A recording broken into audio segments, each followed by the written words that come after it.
Hi అండి. నా పేరు Lakshmi. Welcome back to Varshita daily life style. ఈరోజు వీడియోలో స్వచ్ఛమైన జున్ను పాలతో జున్నును ఎలా చేయాలో చూద్దాం. ఇది చాలా టేస్టీగా ఉంటుంది. చాలా సింపుల్గా చేసుకోవచ్చు. మీరు కనుక నా వీడియోస్ రెగ్యులర్గా చూస్తున్నట్లయితే లైక్ చేయండి, సబ్స్క్రైబ్ చేసుకోండి. ముందుగా 2 గిన్నెలు తీసుకోండి. మామూలుగా అయితే జున్ను పాలకి అప్పటికప్పుడు పితుకుతారు కదా, గేదెల నుంచి ఆ పాలు తీసుకుంటారు. సిటీ లైఫ్లో అవి దొరకవు కాబట్టి నేను ప్యాకెట్ పాలు యూజ్ చేస్తున్నాను. 1/2 లీటర్ ప్యాకెట్ పాలను ఒక గిన్నెలో వేసుకోండి. వాటర్ అసలు యూజ్ చేయకూడదు. వీటిని బాయిల్ చేయవలసిన పని కూడా లేదు, డైరెక్ట్గా యూజ్ చేసుకోవచ్చు. ఇవి జున్ను పాలు మా అమ్మ ఊరు నుండి పంపించింది. గేదెలు ఈనతాయి కదా, అంటే గేదెలు కానీ ఆవులు కానీ పిల్లలు పెట్టినప్పుడు మొదటి రోజు పాలను జున్ను పాలు అంటారు. చిన్న టీ గ్లాస్ని కొలతగా తీసుకోండి. ఇది చిన్న టీ గ్లాస్ కంటే కొంచెం పెద్ద గ్లాసే, మీడియం గ్లాసు. ఒక గ్లాసు జున్ను పాలకి 3 గ్లాసుల నార్మల్ పాలు తీసుకోండి. ఈ పాలని ఏం బాయిల్ చేయని అవసరం లేదు, డైరెక్ట్ వేసేసుకోవచ్చు.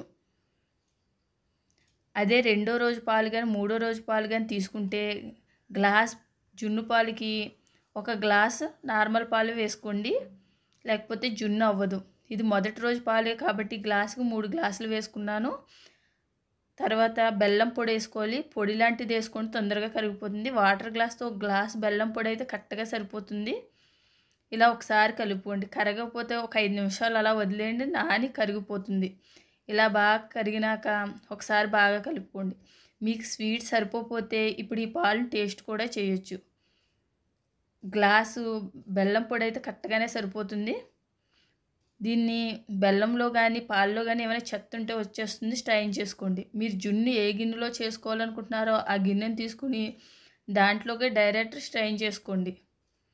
ఇలా చేసుకుని ఇందులో మనం సొంటి మిరియాలు వేసుకోవాలి. నేను కొద్దిగానే చేస్తున్నాను కాబట్టి ఇలా దంచుకుని వేసుకుంటున్నాను. మీరు మిక్సీ కూడా వేసుకోవచ్చు.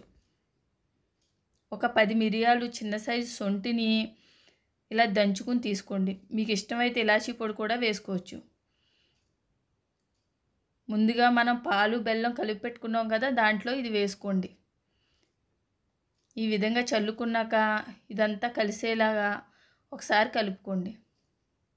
దీన్ని స్టీమ్ చేసుకోవాలి. మనం ఇడ్లీ పాత్రలో స్టీమ్ చేసుకోవచ్చు. మీ దగ్గర ఏమైనా స్టీమ్ చేసుకుని గిన్నెలు ఉంటే దాంట్లో అయినా చేసుకోవచ్చు.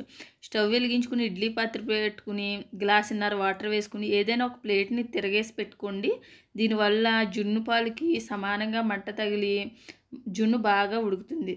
తర్వాత మనం జున్నుకి రెడీ చేసుకున్నాం కదా, గిన్నెను పెట్టుకుని మూత పెట్టుకుని మీడియం మంటలో 15 మినిట్స్ నుంచి 20 మినిట్స్ వరకు టైం పడుతుంది. ఇలా 15 మినిట్స్ తర్వాత ఒకసారి మూత తీసి చూస్తే చాకెట్ ఇలా గుచ్చి చూడండి. పాలు ఏమి అంటుకోకుండా ఉంటే ఉడికినట్లు, ఒకవేళ అంటుకుంటే ఇంకో 5 నిమిషాలు పెట్టుకుంటే సరిపోతుంది. తర్వాత స్టవ్ ఆఫ్ చేసేసి కొద్దిగా చల్లారినాక దీన్ని జాగ్రత్తగా బయటకు తీసేసి చల్లారే వరకు పక్కన పెట్టేసుకోండి. వాటర్తో ఉన్న ఒక గిన్నెని తీసుకుని దాంట్లో పెట్టుకున్న చల్లారిపోతుంది. లేకపోతే దీన్ని ఫ్రిడ్జ్లో కూడా పెట్టుకోవచ్చు, ఈజీగా వచ్చేస్తుంది. మీరు డైరెక్ట్ కూడా కట్ చేసుకుని కూడా తినవచ్చు.